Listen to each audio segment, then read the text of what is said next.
Hey there friends, Dan here and welcome back to GRC Talks. Today I want to switch up the focus a little bit. Last time we talked about Mario's movement and the design of, just him moving through the world.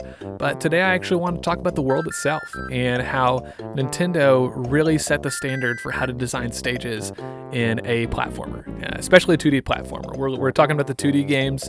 In a later season I'm going to get to the 3D games, but today we're really talking about the side-scrolling adventures. So let's get into it.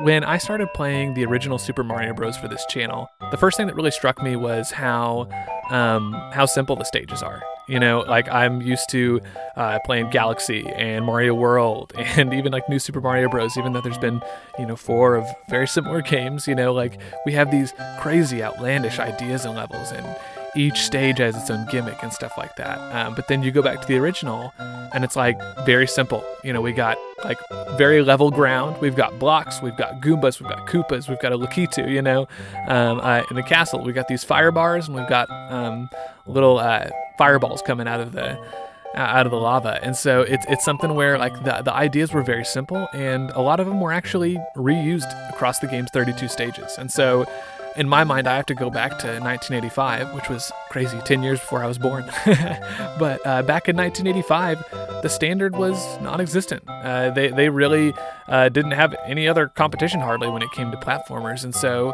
they weren't working with how can we one-up ourselves or one-up everybody else. It was like, no, let's make a game that works and feels good. And so the goal was simple, and I think that's great. I think, first of all, one of the hardest things in game design is, as a developer, they might know what they want the player to do, but does the player know that? And is that communicated clearly what the objective is? And so in Super Mario Bros., you start running to the right. Mario's facing right. And so you start running to the right and the screen scrolls right. It doesn't scroll left. And so it's obvious. I have to run right. And when I run right for long enough, if I survive, then I actually get to the flagpole. And getting to the flagpole at the end of the level means that I have finished that stage. And so it was simple, it was intuitive, and it was focused. And I thought that was really cool. But it actually, one thing that I think doesn't get enough credit in the original Super Mario Bros. Is, yes, Mario has been known for his great platforming and, focused stage design since the beginning, but also there's such an element of exploration throughout the entire Mario series. And while I think that would definitely be developed more later, it started in the original Super Mario Bros. And so, think about that the end of World 1, 2, like in the underground, where you can use these platforms to jump on top of the blocks and go to these warp pipes to Worlds 2, 3, or 4. Think about the warp pipes, the beanstalks that come out of invisible pipes that can also send you to warp zones. Like, there are secrets everywhere. There's one-ups hidden everywhere. And there was this really fun mentality of like, this is before the internet, and so I can imagine like if I was alive back then, going to school and talking to my friends and being like, oh, did you notice this? Like, maybe not to the level of like The Legend of Zelda or Metroid, but like secrets that were legitimate secrets and felt like you had to explore to find them. And so again, that would be explored no pun intended, explored more later in later games, but it was cool to see that at the beginning. And speaking of later games, the Lost Levels pretty much had the exact same stage design. It was just more difficult and more frustrating, arguably. But in Mario Bros. 2 is where we really saw this different, very unique design philosophy coming in. And like I said previously, Mario Bros. 2 was, and you're probably familiar with this story, but was actually not a Mario game at all at first. And because of that, we have a ton of these elements that weren't originally based in Mario come into the Mario series. That's why we have Birdo. Who doesn't love Birdo? Looking at Mario Bros. 2, and one of the things I discussed in my reflection video on it is that, unlike the first game, you're not just going to the right. You're not just touching a flagpole. You're going left, up, down. You're digging. You're climbing up beanstalks. You're jumping on these like magic carpet guys and flying them across the world. Like, the stages are absolutely nuts. They're more complex. They are, there's a lot of different goals that you have, one of which being like getting these little key things and, running from these horrifying masks while they chase you through, different areas in the game and having to unlock doors. And so that was unique. Also like the fact there's a boss at the end of most of the stages, that being Birdo. And so you have these mini bosses that you have to beat. And then the exploration element obviously played into, like, for instance, there's some stages that feel pretty open and like there's like several places that you can go.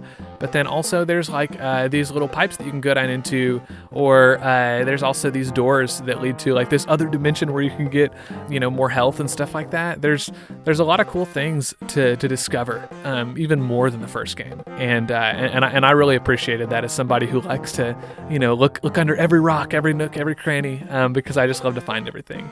And so that was Super Mario Bros. 2 and how it really innovated and brought some more complex ideas to the Mario series. But a lot of those ideas, and one thing I discussed in my video about it, is that a lot of those ideas felt like they kind of overstayed their welcome. And so some of the stages in Mario Bros. 2 just felt like they kind of drug on a little bit too long.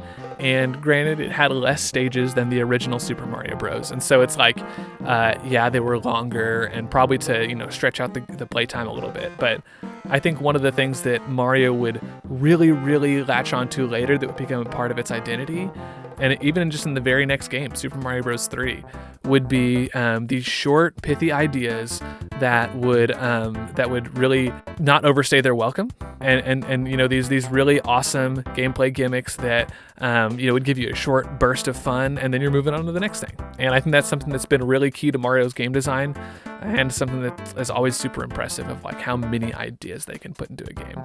So in Super Mario Bros. 3, that's exactly what they did. They said, hey, let's keep the wackiness, let's keep the complexity of the stages, let's add the Tanuki suit in there so you can fly and discover secrets, let's have stages that feel a little bit more maze-like, that you can go up, down, left, right, all over the place, let's have secret warp pipes, let's have these warp whistles that you can find that go to other worlds, let's have a world map that you can play through stages in alternate orders, you can even skip stages if you want to.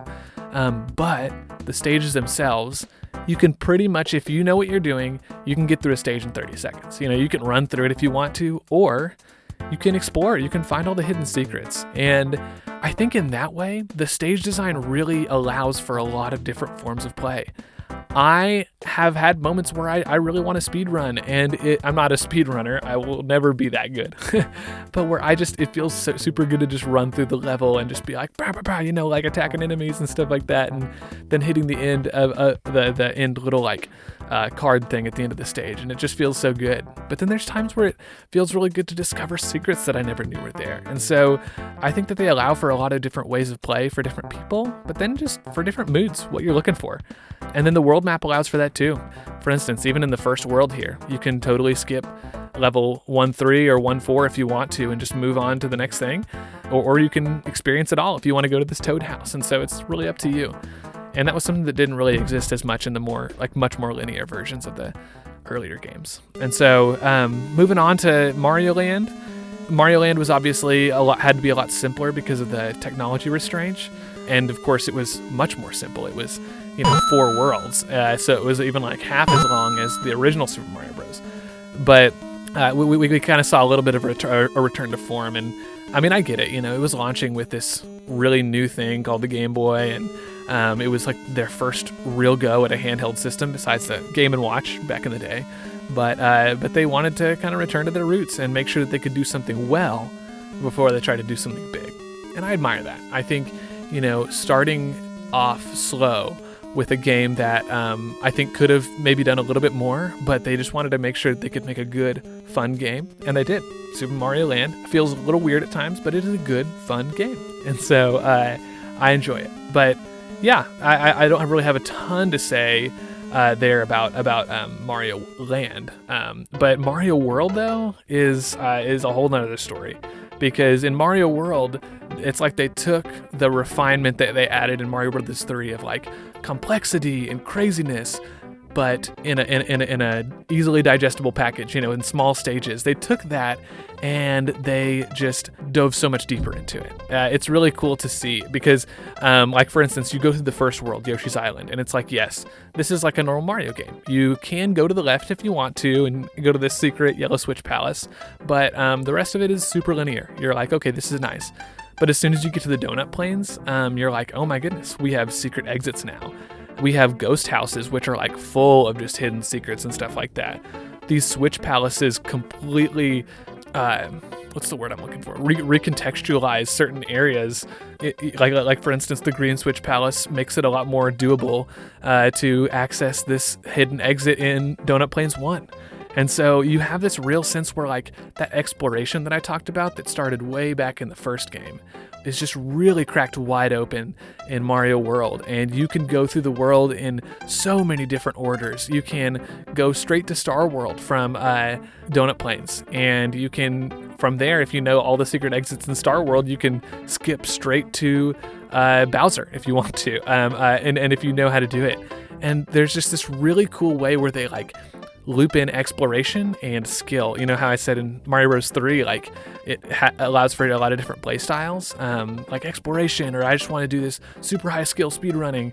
But in Mario World, it takes a lot of skill to find the secret exits and then also make it through them. And then if you want to make it through the game without using the switches, then it also creates a lot of situations where you're making life more difficult for yourself. And so it not only opens up options for more ways of playing, but by being better at the game, you explore more. And by exploring more, you're getting better at the game. And it just creates this nice loop where that really, I don't know, I've played through this game like a dozen times in my life now. You know, it's one of the very first games that I played and one of the most special to me. And still, I'm discovering things about it. And it feels new and fresh every single time. And I just love exploring Mario World.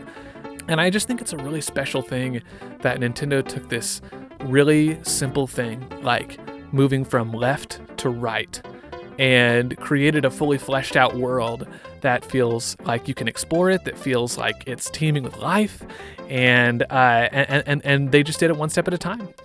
And one of the last steps that I want to talk about today in this original, season of Mario, from Super Mario Bros. All the way to 6 Golden Coins in '92, is that second Game Boy game, 6 Golden Coins.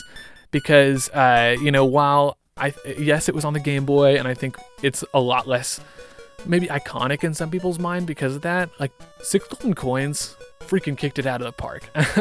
Let me tell you. And I give it a lot of praise in my reflection video, but I want to really take a second to just celebrate 6 Golden Coins, because my brother had it whenever I was growing up, and so I played it a little bit, but I never beat the game, and I never truly appreciated what it did for the time.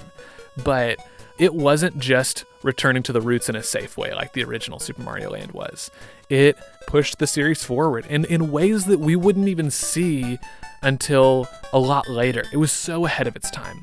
So like from the very get-go, Super Mario World brought this non-linearity to the forefront with these secret exits, but Mario Land made it to where you could explore so many different worlds from the very get-go.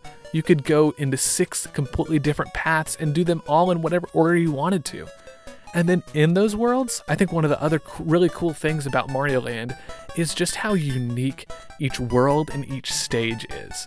Like, Mario games are known for their super creative elements, and yes, like the gimmicks are like really outlandish. I mean, we got these bullets flying at you. We've got we got bombs flying everywhere. Like it's just different all the time. But if you played a lot of Mario, you know that a lot of these enemies, a lot of these elements are kind of reused again and again. But in Mario Land, every single stage, every single world feels fresh, has its own set of enemies, has its own really cool theme. And even from stage to stage, there's a sense of narrative flow, like in the tree zone or in the macro zone, where you're like starting at the base of the tree and moving your way up into the canopy, or the macro zone has you starting at the entrance of this massive house and then moving up into the chimney.